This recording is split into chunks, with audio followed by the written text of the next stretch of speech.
Begal yang dikenal sadis ini ditangkap setelah merampas tas korbannya yang berisi ponsel dan uang tunai dengan melukai tangan korbannya menggunakan senjata tajam.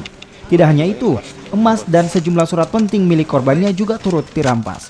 Pelaku berinisial RS, 37 tahun, diringkus oleh tim gabungan di Desa Tamalatea, Kabupaten Jeneponto, Sulawesi Selatan pada Kamis kemarin.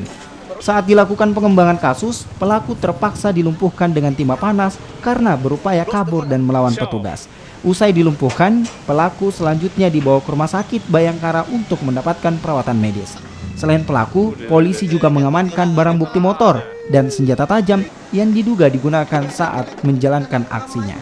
Polisi juga masih mengejar rekan pelaku lainnya yang kabur. Akibat perbuatannya, RS diancam hukuman 5 tahun penjara. Untuk korban sekarang ini masih dirawat di rumah sakit di Stella Maris.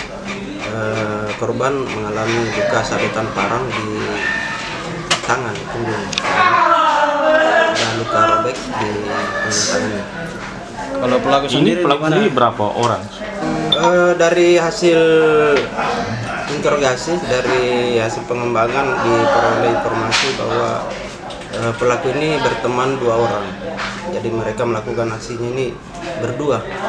Tapi baru satu diamankan ya? Ya, untuk sementara ini pelaku baru satu diamankan, dan satu lagi masih DPR.